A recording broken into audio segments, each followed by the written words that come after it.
말씀 증거하도록 하겠습니다. 할렐루야로 인사 나누겠습니다. 할렐루야, 할렐루야. 한 주간에도 주 안에서 평안하셨습니까? 요즘 코로나로 우리 성도님들 얼굴 보기가 참 힘든 것 같습니다. 이렇게 오랜만에 또 뵈니 반갑지 않습니까? 우리 반가운 마음으로 서로 또 인사 나누도록 하겠습니다. 우리 각 가정에 계신 성도님들도 또 본당교회 영상으로 참여하는 우리 성도님들도 인사하도록 하겠습니다. 옆에 계신 분 보시면서 진심을 담아서 보고 싶었습니다. 사랑합니다. 진심이 느껴지시나요? 이번 주 우리 엘리사벳 어르신들 신방을 했습니다. 전화 신방을 했는데요. 가정을 방문하는 신방은 아니었지만 이렇게 전화를 통해서 우리 어르신들이 살아온 삶, 또 가정 형편, 또 기도 제목을 들으면서 그래도 한층 좀 가까워진 그런 느낌이 들었습니다. 우리 어르신들 저만 그런가요? 더 가까워지는 그런 관계가 되었으면 좋겠습니다. 예수 그리스도의 이름으로 하나님 말씀 증거하도록 하겠습니다. 레위기 11장 45절입니다. 레위기 11장 45절 말씀, 오늘 우리에게 주신 계시의 말씀을 통하여 살아계신 하나님의 음성을 다 들을 수 있도록 우리에게 주신 말씀으로 믿고 이 말씀 받들도록 하겠습니다. 45절 다 함께 읽겠습니다. 시작. 나는 너희의 하나님이 되려고 너희를 애굽 땅에서 인도하여 낸 여호와라. 내가 거룩하니 너희도 거룩할지어다. 아멘. 어느 목자님이 하나님을 믿지 않는 남편이 있는 가정을 신방하게 되었습니다. 신방 예배를 끝나고 다과를 나누면서 어떻게 하면 예수님을 믿고 함께 교회에 나오세요 라는 말을 할까, 그 타이밍을 찾고 있었어요. 그러던 중에 그 타이밍이 나와서 이제 권면을 하게 되었습니다. 우리 선생님도 이제 하나님 믿으시고 교회로 나오시죠. 보통 이 믿지 않는 불신 남편에게 이런 권면을 하면 대부분 세 가지의 반응이 있습니다. 첫째는 굉장히 예의를 갖춥니다. 예의를 갖춰서 정중히 거절을 하시죠. 그런 분들이 있습니다. 두 번째 어떤 분들이 있냐면 핑계를 댑니다. 여러 가지 그냥 핑계가 왜 이렇게 많으신지 핑계를 대시죠. 세 번째는 조건을 겁니다. 목사님 제 사업 잘 되게 기도해 주시면 대박 나면 나가겠습니다. 이런 조건들을 이렇게 달게 됩니다. 근데 이분은 정말 너무나 궁금한 표정으로 그렇게 물어보더래요. 제가 왜 예수를 믿어야 되죠? 제가 왜 교회를 나와야 되죠? 보통 이 세 가지 반응 외에 다른 반응을 보이니까 이 목자님이 적잖이 당황을 해서 대답을 자세히 드리지 못하는 거예요. 신방이 끝나고 나서 나중에 이 자매님에게 이 남편이 그렇게 얘기를 했더래요. 여보, 당신은 열심히 교회 나가고 하나님 열심히 믿고 나는 하나님 믿지 않고 교회 안 나가는데 당신과 내가 평생을 살아보니까 당신과 다른 게 없어. 내가 욕하고 싸우면 당신도 나한테 욕하고 싸우고, 내가 거짓말하면 당신도 거짓말하고, 내가 남 험담하면 같이 짝짝꿍 맞아가지고 험담하고, 내가 돈을 제일 좋아하듯이 당신도 내가 돈 많이 벌어주는 거 제일 좋아하고, 다를 게 하나도 없는데 내가 왜 예수를 믿어야 되고 내가 왜 교회를 나와야 되냐, 이런 얘기를 하더라는 것입니다. 우리 믿는 그리스도인들이 제일 부끄럽고 수치스러울 때가 언제냐? 구별이 되지 않을 때예요. 세상 사람들과 내가 구별이 되지 않을 때, 하나님을 믿는 사람들과 믿지 않는 사람들과 구별이 되지 않을 때 우리는 수치를 당하는 거예요. 이것처럼 부끄러운 일이 어디 있겠습니까? 우리가 아무리 스스로 거룩하다라고 말을 해도 내가 거룩한 자리에 있지 않으면 나는 거룩하지 않은 것입니다. 거룩이란 단어는 두 가지 의미가 있습니다. 첫째는 분리라는 의미가 있어요. 이것은 죄와 세상에서부터 분리된 것이죠. 하나님이 이스라엘 백성들 애굽에서 분리해냈듯이, 하나님이 내 인생을 죄 가운데서 분리해냈듯이 하나님이 그렇게 우리를 분리시켜준 것, 그것이 거룩이라는 것이죠. 근데 우리가 오해를 해서는 안 됩니다. 이 분리라는 것은 배타적 분리가 아니에요. 무슨 말이냐? 죄가 싫어서, 세상이 싫어서 저 산으로, 저 사람이 살지 않는 곳으로 가서 내가 도덕적으로 거룩한 삶을 살아야 되겠다, 하나님 말씀 읽고 기도하며 살아야 되겠다, 그 분리가 아니라는 거예요. 하나님 말씀하시는 이 거룩의 분리의 의미는 뭐냐면 죄 속에서 살아가라는 거예요. 어둠 가운데서 빛을 내고 맛이 없는 음식 가운데서 짠맛을 내며 더러운 곳에서 성결한 삶을 살아가라는 거예요. 그것이 하나님이 우리에게 이야기하는 거룩의 첫 번째 의미예요. 두 번째는 구별이에요. 다른 거예요. 다른 것. 세상의 것과 달라야 되고요, 세상의 생각과 달라야 되며 세상의 더러운 것과 달라야 되는 것이죠. 이렇게 세상과 달라야 돼요. 그러니 거룩한 삶 얼마나 부담스럽습니까? 이렇게 살아가는 것이 얼마나 힘드냐 이 말이에요. 그렇다면 하나님은 왜 우리에게 거룩하라고 명령하셨냐 이 말이에요. 왜 우리가 거룩해야 하냐 이 말이에요. 하나님 왜 우리에게 거룩하라고 명령하셨을까요? 두 번째, 그 이유를 저희들이 살펴보도록 하겠습니다. 다시 우리 레위기 11장 45절 본문의 말씀, 나는 너희의 하나님이 되려고 너희를 애굽 땅에서 인도하여 낸 여호와라. 내가 거룩하니 너희도 거룩할지어다. 우리가 왜 부담스럽고 힘들지만 거룩한 삶을 살아가야 하냐? 하나님의 명령이기 때문인 것이죠. 하나님이 우리를 향한 요구이기 때문인 것입니다. 이것은 하나님이 이 시대에 살아가는 모든 그리스도인들에게 요구하는 것이고 명령하는 것이라는 것입니다. 어느 신학자가 자신의 저서 거룩의 재발견이라는 책에 이렇게 이야기했습니다. 거룩함이 없으면 아무도 주님을 보지 못한다. 이 말은 뭐냐면 우리가 거룩한 삶을 살아가지 않으면 우리도 하나님을 못 볼 뿐더러 세상 사람도 하나님을 볼 수가 없다는 것입니다. 성경은 우리에게 뭐라고 얘기하고 있습니까? 우리는 하나님을 보여주는 하나님의 편지요, 하나님의 향기라고 했습니다. 우리가 서로 사랑할 때 사람들이 하나님을 알 것이고, 우리가 세상과 구별된 삶을 살아갈 때 세상 사람들은 하나님을 볼 것이라는 거예요. 이 신학자는 이어서 이렇게 얘기합니다. 그 거룩함이라는 것은 영성과 도덕성이라는 두 기둥인데 이것은 마치 아치를 이루는 것처럼 이루어져 있어서 어느 한쪽이 무너지면 모든 것이 다 무너져 버린다는 것입니다. 여러분, 오늘 우리 한국 교회가 어떻습니까? 영성과 도덕성, 그 중에 도덕성은 완전히 무너져 버리지 않았습니까? 그러니 이 그리스도인들의, 크리스찬들의 윤리와 도덕성이 다 무너져 내려보니 교회의 영성은 남아있지 않는 거예요. 이것이 오늘 이 대한민국 교회의 현실이며 오늘 말세를 살아가는 우리 참예수 교회의 현실이라는 것입니다. 모든 것이 무너져 버려요. 그런데 과거에는요, 세상 사람들이 교회와 그리스도인에 대한 기대치가 있었습니다. 그래서 예전에는 그랬어요. 아이, 교회 다닌 사람이 어떻게 거짓말해? 아이, 저 사람은 교회 다니니까 그러진 않을 거야. 그랬어요, 분명히. 저도 예전에는 이 축구 동호인들과 축구를 막 하잖아요. 그러면 이게 반칙인지 아닌지 애매할 때가 많아요. 공이 이 선 밖으로 나갔는지, 라인아웃이 됐는지, 팔에 맞아가지고 핸드볼이 됐는지, 이게 애매할 때 서로 막 싸우거든요. 갑자기 저를 착 쳐다봐요.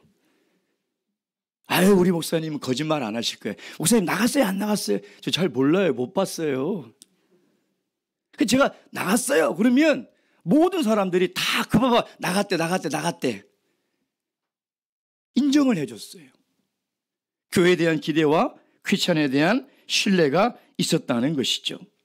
그러나 언제부턴가 세상이 교회에 대해서, 크리스천들에서 기대와 신뢰를 가지고 있습니까? 그게 다 무너져 버렸어요. 언제부터 무너졌을까요? 우리 그리스도인들의 영성과 도덕성의 균형이 무너진 그때부터 무너진 거예요. 우리 그리스도인들이 거룩성을 잃어가고 세상과 구별되고 분리된 삶을 잃어버린 채 살아가는 순간 그것을 다 놓쳐버렸다는 것입니다. 몇 년 전 한국 교회 리서치에서 한국 교회의 청렴도, 한국 교회는 정말 얼마나 교회의 본연의 모습을 이루고 있는가, 마치 전 세계 국가의 청렴도를 조사하듯이 조사를 했어요. 100점 만점에 몇 점 나왔을까요? 43.9점이 나왔습니다. 낙제 점수죠. 그러니까 교회에 대한 사람들의 신뢰도가 100점 만점에 43.9점밖에 안 되는 거예요. 왜 그럴까요? 교회와 성도의 거룩을 잃어버렸기 때문에. 그래서 하나님께서는 오늘 저희들에게 요구하고 계신 거예요. 명령하고 계신 거예요. 거룩한 성도의 삶을 회복해라. 거룩은 이 시대에 하나님의 준엄한 명령이며 거룩은 우리를 향한 하나님의 요구라는 것입니다. 베드로전서 1장 13절 말씀 보겠습니다. 베드로전서 1장 13절 말씀. 베드로전서 1장 13절 말씀입니다. 13절부터 19절까지의 말씀, 베드로전서 1장 13절부터 19절까지 함께 읽도록 하겠습니다. 시작. 그러므로 너희 마음에 허리를 동이고 근신하여 예수 그리스도에 나타내실 때에 너희에게 가져올 은혜를 온전히 바랄지어다. 너희가 순종하는 자식처럼 이전 알지 못할 때에 줬던 너희 사욕을 본섬지 말고 오직 너희를 부르신 거룩한 자처럼 너희도 모든 행실에 거룩한 자가 되라. 기록하였으되 내가 거룩하니 너희도 거룩할지어다 하셨느니라. 외모로 보지 않고 각 사람의 행위대로 판단하시는 자를 너희가 아버지라 부른즉 너희의 나그네로 있을 때에 두려움으로 지내라. 너희가 알거니와 너희 조상의 유전한 망령된 행실에서 구속된 것은 은이나 금같이 없어질 것으로 한 것이 아니요 오직 흠없고 점없는 어린 양 같은 그리스도의 보배로운 피로 한 것이니라. 아멘.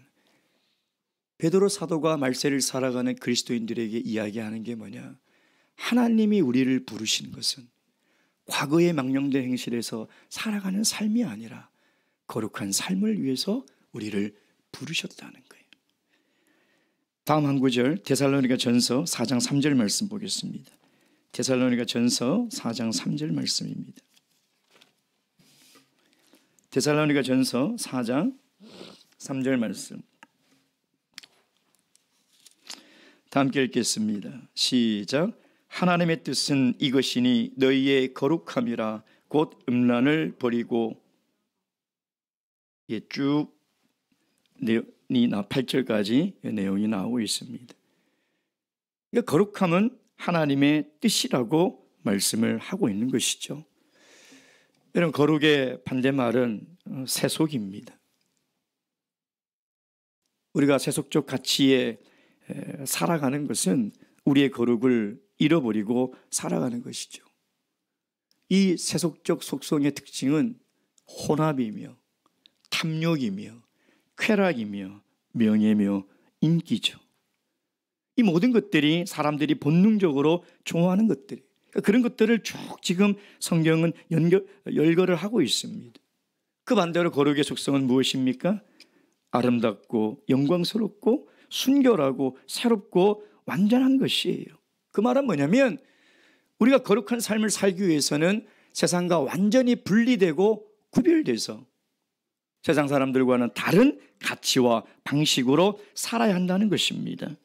하나님의 선택을 받은 우리 성도들은 비록 거룩의 삶이 부담스럽고 힘들지만 하나님의 명령이며 하나님의 뜻이기 때문에 거룩한 삶을 추구해야 하는, 세상이 더 불의해질수록 우리는 더 거룩을 추구해야 되고, 세상이 더 더러워질수록 우리는 더 성결을 추구해야 되며, 세상이 더 타락할수록 우리는 더 거룩한 삶을 추구하며 살아가야 된다는 것이죠. 그래야 우리가 거룩한 삶을 불러주신 거룩한 하나님의 이름이 영광받으시고 그 이름이 존귀를 받으실 거예요. 여러분, 이것이 우리 그리스도인의 삶의 목표가 아니겠습니까? 우리 거룩한 삶을 통해서 하나님의 이름이 영광받는 것, 이것이 우리가 살아가는 인생의 목적이 돼요. 다시 얘기하면 거룩은 우리 모든 그리스도인의 삶의 목표가 되어야 된다는 거예요. 고린도전서 10장 31절 말씀 보겠습니다. 고린도전서 10장 31절입니다. 고린도전서 10장 31절입니다. 31절 다 함께 읽겠습니다. 시작. 그런즉 너희가 먹든지 마시든지 무엇을 하든지 다 하나님의 영광을 위하여 하라. 아멘. 우리가 거룩한 삶을 살아갈 때 하나님께 영광을 돌리는 것이고, 우리가 거룩한 삶을 추구할 때 하나님의 이름은 높임을 받는다는 거예요. 구약의 이스라엘 백성들이 하나님의 징계로 70년간 바벨론 포로가 되어 하나님의 땅에서 쫓겨났을 그때에 구약의 에스겔 선지자가 환상을 봅니다. 그 환상 속에서 하나님께서 이야기하는 것이 뭐냐? 왜 너희들이 이 약속의 땅, 거룩한 땅에서 쫓겨나서 바벨론의 포로가 되어 70년을 살아가느냐? 그것은 바로 그들이 거룩한 삶을 살지 않았기 때문인 것이죠.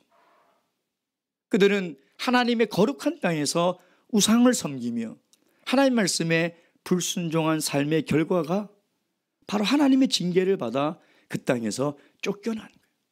그리고 하나님은 그 땅을 다시 새롭게 만드시려고 리셋하신 거죠.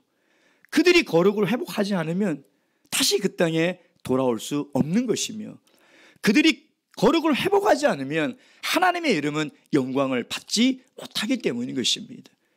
오늘도 하나님은 이 시대에 하나님의 이름이 짓밟히고 하나님의 영광이 땅에 떨어져가는 이 시대를 볼 때 에스겔 선지자의 마음처럼, 하나님의 마음처럼 슬프지 않겠냐 이 말이에요. 사랑하는 성도 여러분, 우리가 거룩을 회복하는 것, 우리가 거룩한 이 삶을 회복하는 것이 하나님의 뜻에 합당하며 하나님의 영광과 하나님의 이름이 높임을 받는 것을 믿으시고 거룩한 성도의 삶을 회복해 나가시길 주님의 이름으로 축원드립니다. 마지막 세 번째, 그렇다면 우리가 어떻게 거룩해질 수 있는가? 우리가 저번 시간 거룩이라는 이 의미를 설명드릴 때 거룩은 절대 상태가 아니라고 그랬습니다. 거룩한 옷을 입는다고, 거룩한 모양으로 거룩한 목소리를 낸다고 거룩해질 수 있는 게 아니라고 분명히 말씀을 드렸습니다. 거룩은 존재입니다. 존재. 그러니까 거룩은 내가 그렇게 해서 거룩해지는 게 아니에요. 왜? 우리에게는 거룩해질 수 있는 가능성이 제로예요. 거룩해질 수 있는 가능성이 제로인 우리가 어떻게 거룩해질 수 있냐 이 말이에요. 그러니까 많은 사람들이 내가 거룩하니 너희도 거룩하라는 하나님의 시대적 요구와 명령 앞에 다들 포기해버리는 거예요. 하나님이 그건 절대 할 수 없는 것입니다. 부담스럽습니다. 어떻게 제가 그렇게 살아갑니까? 그냥 교회나 왔다 갔다 하다가 천국이나 보내주십시오. 그거면 족합니다 라고 생각을 하는 것이죠. 하나님이 그렇다면 왜 우리에게 이런 명령을 하셨을까요? 우리가 도저히 거룩해질 수도 없는 존재임에도 불구하고 하나님 왜 이런 명령을 하셨냐 이 말이에요. 아니라는 것이죠. 거룩해질 수 있는 방법이 있다는 것입니다. 우리가 어떤 존재가 되느냐, 우리가 어떤 사람이 되느냐, 거기에 해답이 있다는 것입니다. 거룩한 삶을 살아갈 수 있는 그 비결은 예배에 있습니다. 예배. 이 레위기는 핵심 주제가 거룩이죠. 오늘 우리 본문의 말씀처럼 내가 거룩하니 너희도 거룩할지어다. 하나님께서 이스라엘 백성들을 애굽에서 이끌어내시고 이제 그들을 약속의 땅으로 인도하시는데 하나님이 그 이스라엘 백성들을 향한 기대가 뭐예요? 이제 애굽에서 살 때처럼 죄의 노예처럼 살지 말고 가나안 땅에서 하나님의 백성처럼 살아가라는 그 기대가 있는 거죠. 그게 거룩한 삶이에요. 그 거룩한 삶을 살아가라고 하나님이 주신 책이 뭐냐? 레위기라는 것이죠. 레위기. 그 레위기는 거룩한 삶을 살아갈 수 있는 매뉴얼 책자예요. 매뉴얼 책자. 그러니 이 하나님 믿는 백성들에게 이 레위기는 얼마나 중요합니까? 그 매뉴얼 책자를 딱 펼쳐보면 제일 먼저 나오는 얘기가 뭡니까? 제사에 관한 얘기죠. 예배에 관한 얘기입니다. 그리고 레위기 분량의 4분의 1에 해당하는 내용이 바로 제사에 관한 내용이라는 것이죠. 구약의 제사는 오늘날 예배입니다. 물론 우리가 오늘날 구약의 레위기의 말씀처럼 제사를 드릴 필요는 없습니다. 히브리서 10장 8절 말씀.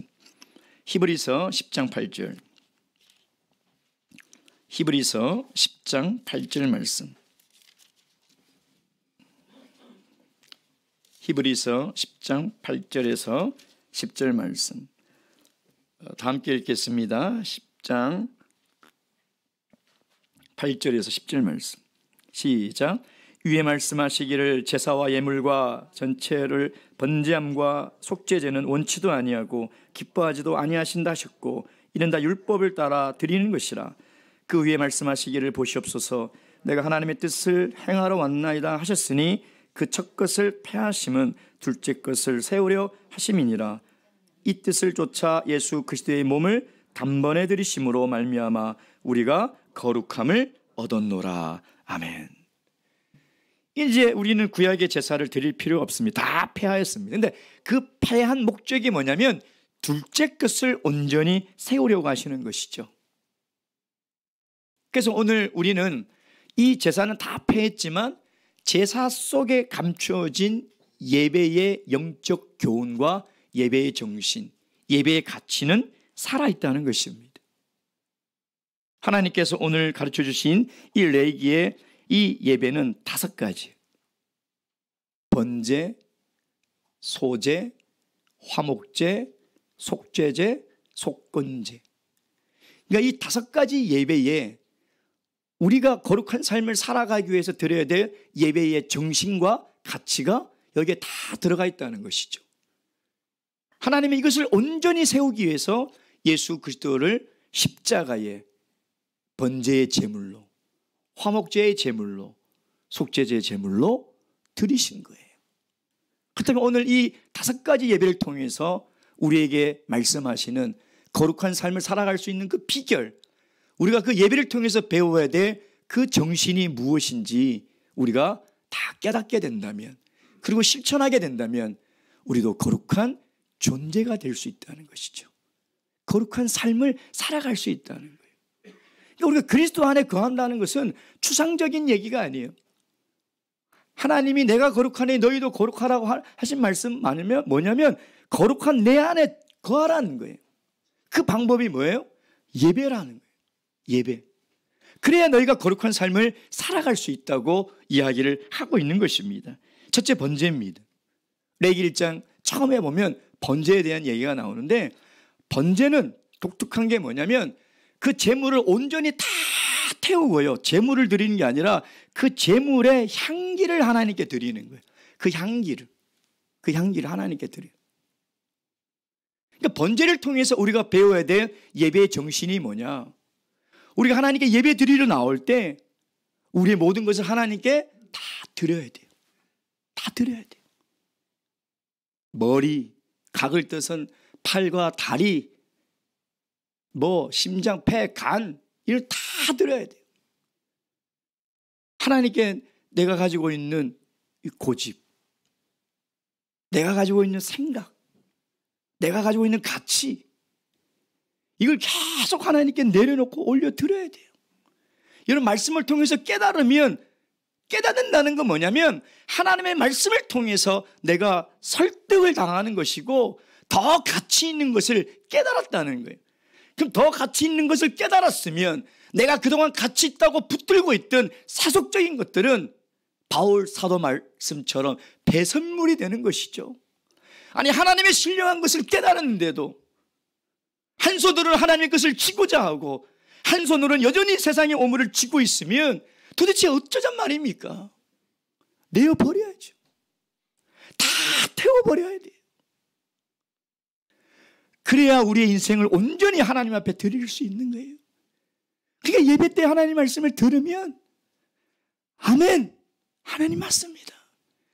제가 생각하고 제가 알았던 것들은 하나님 말씀에 비춰보니 아니었습니다 하고 하나님께 태워드려야 돼요. 그러면 그 결심이 아름다운 향기가 되어서 하나님이 흠양을 하시는 거예요. 그때 비로소 내 인생은 내가 살아가는 것이 아니라 하나님의 손에 붙들려서 살아가는 것이고, 그제서야 비로소 내 인생의 주인은 하나님이 되시는 거예요. 내 인생의 주인이 하나님이라면서 왜 나는 내 생각대로, 내 계획대로, 내 뜻대로, 내 소원대로 살아가려고 하냐 이 말이에요. 그러니까 하나님이 진정 우리의 주인이 되지 못하시는 것이죠. 여러분, 하나님께 우리의 인생을 다 드려보세요. 불안한 게 뭐가 있습니까? 염려가 되는 게 뭐가 있냐 이 말이에요. 하나님이 우리를 당신의 소유로 삼아 주셨는데 누가 우리를 범할 것이며 누가 우리를 무너뜨리냐 이 말이에요. 그러니까 예배에 나와서 끊임없이 내 것을 하나님께 드려야 돼요. 태울 게 많잖아요. 내 안에 욕심도 태워야 되고, 내 안에 세상을 사랑하는 마음도 태워야 되고, 내 안에 교만한 마음도 태워야 되고, 다 태워드려야 되는 거예요. 그래서 우리가 끊임없이 예배를 드려야 돼요. 구약의 제사는요, 아침 저녁으로 드려야 되는 상번제가 있고요, 또 특별한 날에 드려야 되는 제사들이 있는데 매일 왜? 단번에 하나님께 우리 인생에 다 드려지지 않습니다. 여러분, 예배 때 나와서 잊지 마세요. 예배에 나오셔서 내 인생을 하나님께 자꾸 드리세요. 그러면 어느 날 진리 안에 자유로운 인생을 살아가시게 될 거예요.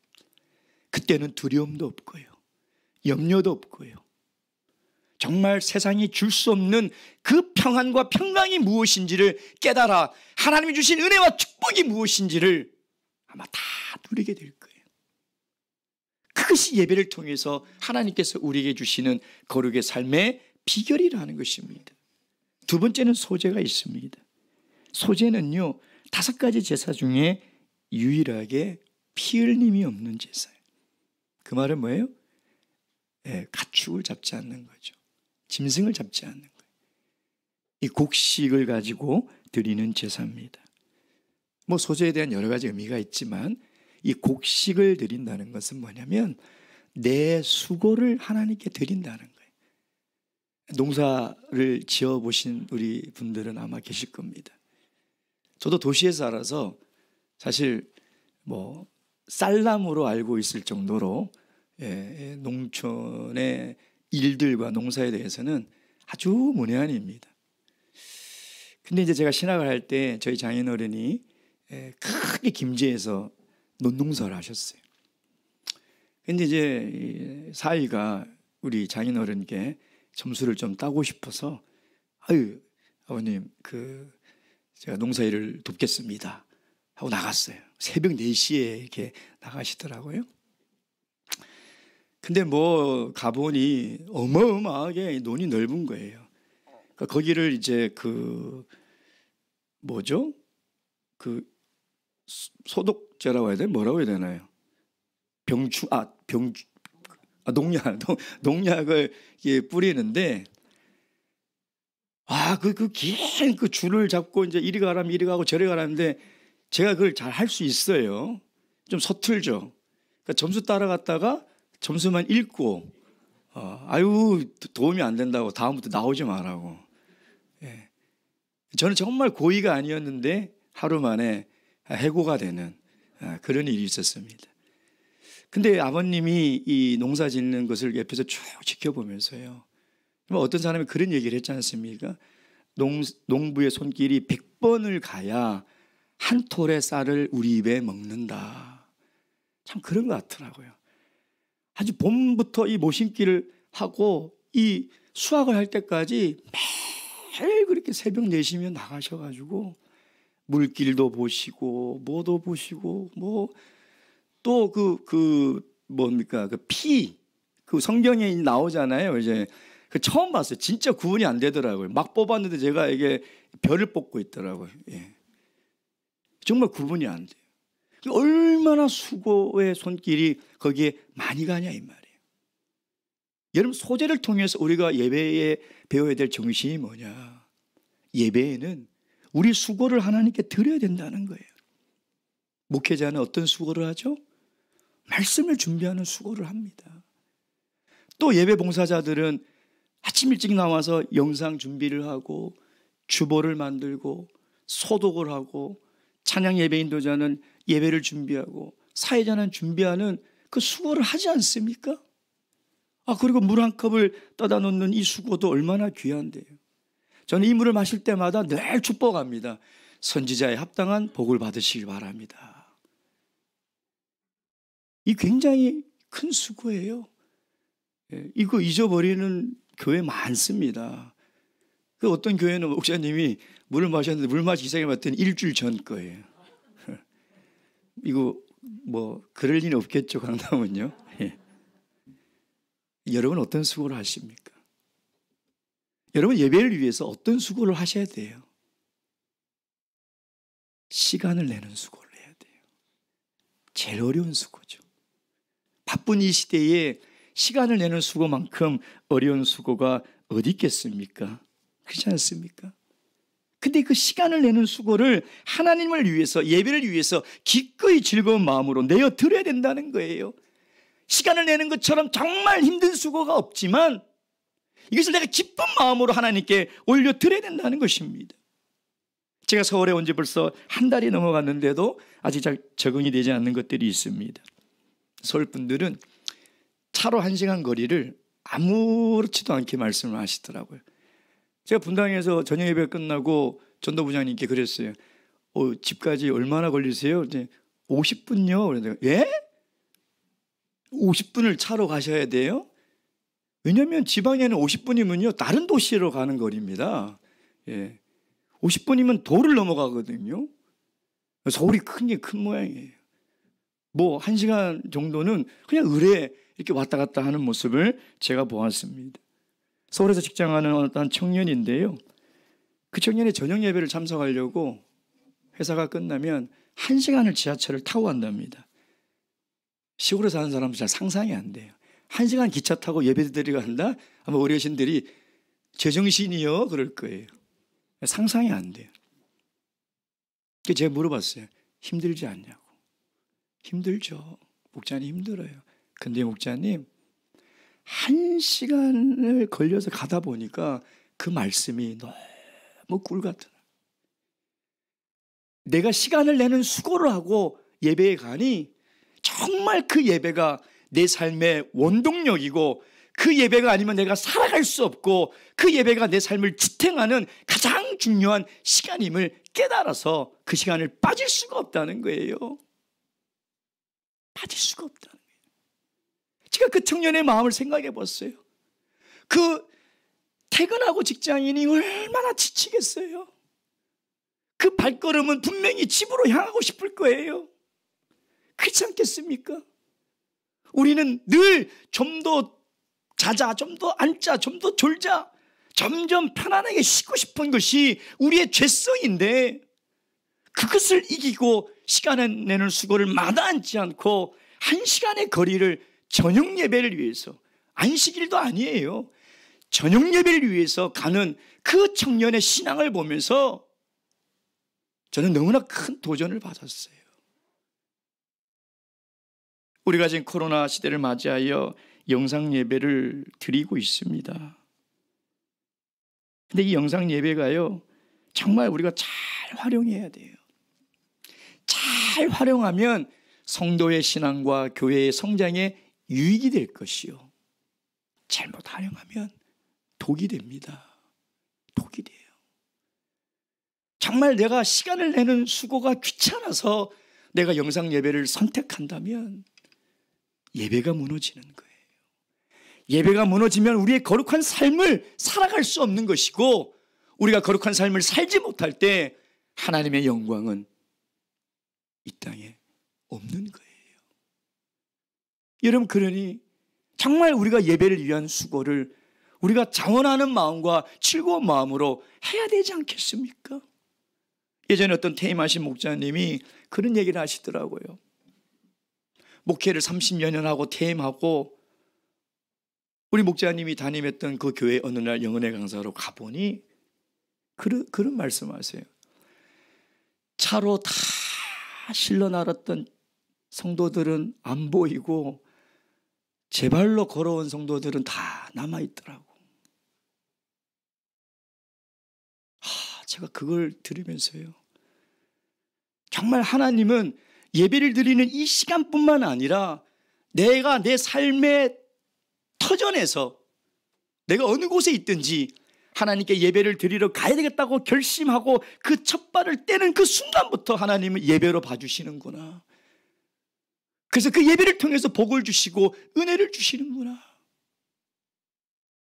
여러분, 우리의 수고가 정말 이 아름다운 예배가 되어서 우리의 그 수고를 하나님께서 기뻐 받으시는 그런 예배자의 삶을 살아가시길 주님의 이름으로 축원드립니다. 세 번째 이야기하는 제사는 화목제죠. 화목제. 레위기 3장에 나옵니다. 화목제는 말 그대로 관계를 화목하게 회복하는 거예요. 그래서 화평의 제사, 중국어 성경은 평안의 제사 이렇게 번역을 하기도 합니다. 그래서 어떤 화목이냐? 첫째는 하나님과 화목해야 돼요. 그렇죠? 하나님과 화목하지 않은 분들이 많아요. 하나님과 화목해야 돼요. 근데 하나님과 화목한 것으로 끝나는 게 아니에요. 우린 반드시 이웃과 형제자매와 화목해야 된다는 거죠. 그래서 이 화목 제사를 드림을 통해서 하나님과 화목으로 끝나는 것이 아니라 이웃과 화목하라는 것입니다. 여러분, 세상에서 보면 사람들이 어때요? 늘 화평과 화목을 쫓는 사람이 있어요. 피스메이커라고 그러죠. 근데 늘 그 사람만 가면 문제가 생겨요. 트러블 메이커죠. 늘 문제가 생기는 그런 사람들이 있지 않습니까? 여러분, 신앙 공동체도 마찬가지입니다. 예. 근데 화목제를 보면 아주 재밌는 게 있어요. 그게 뭐냐? 하나님께 소 한 마리를 화목제물로 드렸어요. 그럼 그걸 먹을 수 있어요. 화목제사는 우리가. 근데 조건이 있어요. 당일날 다 먹어야 돼요. 소 한 마리, 우리 네 식구죠. 네 식구가 소 한 마리를 당일날 다 먹으려면 어떻게 해야 돼요? 못 먹어요. 소 한 마리를 어떻게 다 먹어요? 못 먹어요. 근데 그게 하루가 지나서 먹잖아요. 어떻게 되는지 알아요? 정죄를 당해요.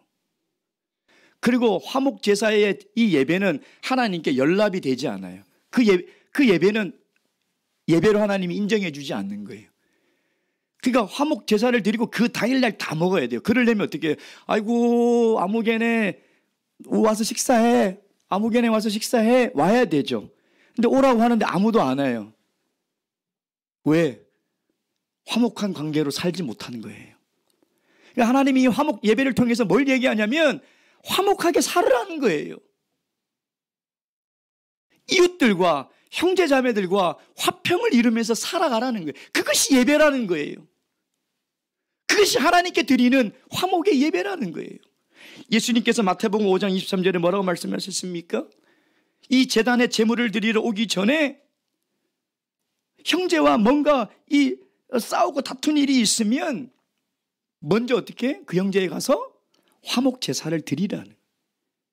화평한 관계를 맺고 오라는 거예요. 그러니까 하나님이 중요하게 생각하는 것은 나와서 하나님께 예배 드리는 것보다 뭘 더 우선시 여기신다고요? 이웃과 형제 자매와 화평한 관계를 먼저 맺고 오라는 것이죠.